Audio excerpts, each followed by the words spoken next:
Ya, terima kasih Anda masih menyaksikan Gapai Kemuliaan. Kita lanjutkan kembali pembahasan kita bersama Kiai Haji Muhammad Faiz. Nah, Kiai, dalam proses ruqyah gitu yang kita kenal dengan istilah ruqyah ini biasanya Ruqyah. digunakan ayat-ayat Al-Quran Iya. untuk mengusir gangguan gaib. Kiai. Iya.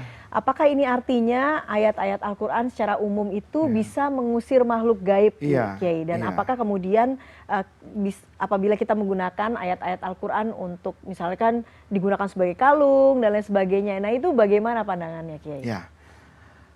Saya, para pemirsa, itu yang bermadhab dan memiliki alur pikiran seperti yang banyak diajarkan guru-guru saya, untuk tidak mudah memvonis orang lain itu musyrik hanya karena perilaku yang terlihat secara zahir. Kan memakai ruqyah, Mbak Eva tadi bilang ayat Quran dipakai sebagai perisai. Perisai, perlindungan. Atau penglaris misalnya ya. Saya dagang supaya laris misalnya, kan gitu kan. Ini saya taruh ayat Quran tertentu di toko saya misalnya. Yang seperti itu apa hukumnya? Atau saya meletakkan Al-Quran di dalam mobil. Saya berharap nanti mobil saya tidak celaka karena di dalamnya ada Al-Quran. Apakah itu kemudian langsung divonis menjadi syirik? Para pemirsa, kita harus bisa bedakan mana yang menjadi ibadah dan mana yang menjadi wasilah ibadah tersebut. Saya misalnya beribadah itu hanya kepada Allah.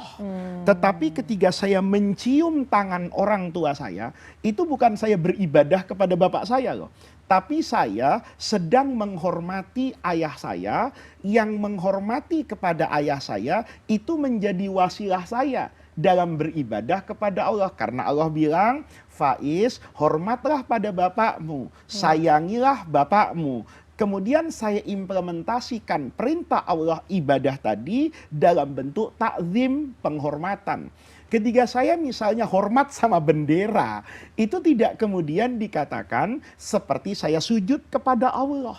Karena ketika saya hormat kepada bendera, bendera itu kan sarana yang mengingatkan saya kepada tanah air. Tanah di mana saya lahir, tanah di mana saya hidup, tanah di mana saya makan dan sebagainya. Nah, oleh karena itu, ruqyah apapun itu sebenarnya tidak lebih dan tidak kurang sebagai wasilah. Misalnya, Mbak Eva ketika terjadi pandemi pakai masker.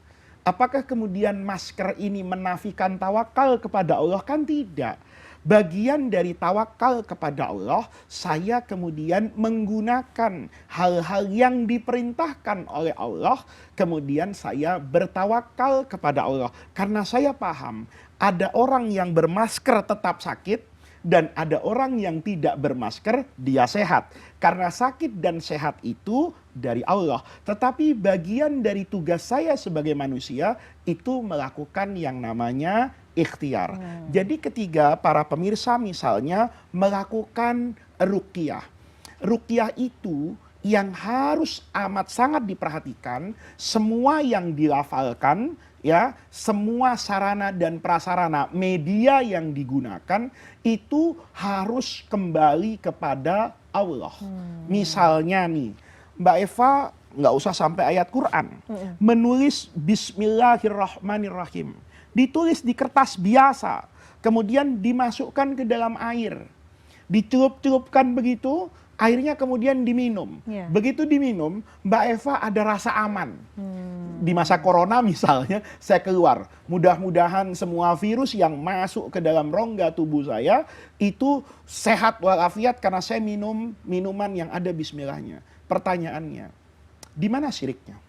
Apa saya kemudian meyakini bahwa air tadi punya kekuatan sama dengan Allah? Tidak. Buktinya apa? Yang saya masukkan tuh bismillah kan.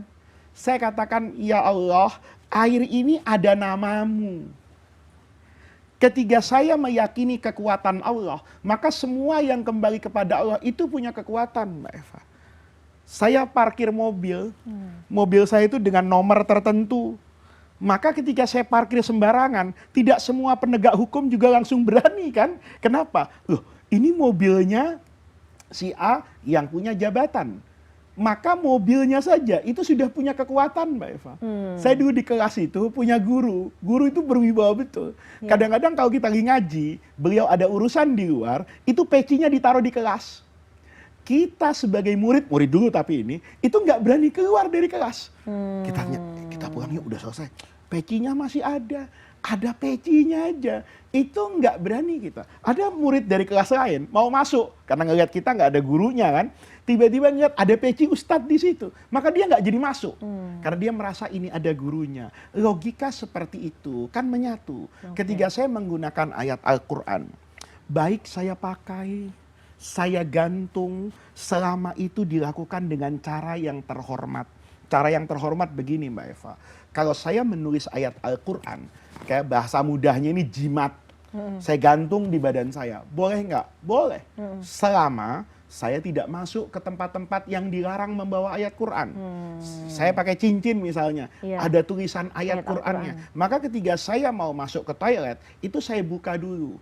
Saya taruh di tempat yang terhormat. Tetapi ketika saya pakai cincin nih, ada nama Allahnya, naik pesawat nih. Terus saya bilang, ya Allah ini turbulensinya kok gede banget nih, jangan-jangan jatuh pesawat. Tapi saya berdoa, ya Allah, jangan jatuh ya Allah. Karena di sini ada namamu. Kalau jatuh nanti namamu terbakar, namamu turun. Maka saya seperti itu. Nah, tidak lebih dan tidak kurang. Ruqyah yang seperti itu dibolehkan dalam pandangan banyak ulama Ahlus Sunnah wal Jamaah. Oke, baiklah Kiai. Kiai, tadi itu pembahasan terakhir kita, Kiai. Baik. Terima kasih untuk segala ilmu yang sudah disampaikan pada hari ini. Insya Allah akan bermanfaat bagi kita semua. Dan pemirsa, usai sudah jumpa kita kali ini dalam program Gapai Kemuliaan, tentunya semoga kajian kita hari ini membawa manfaat dan menjadi wasilah kita menjadi hamba Allah yang lebih bertakwa. Semoga Allah senantiasa mudahkan kita dalam menuntut ilmu. Saya Eva Yunizar dan Kiai Haji Muhammad Faiz undur diri. Terima kasih atas perhatian Anda. Wabillahi taufiq wal hidayah. Wassalamualaikum warahmatullahi wabarakatuh.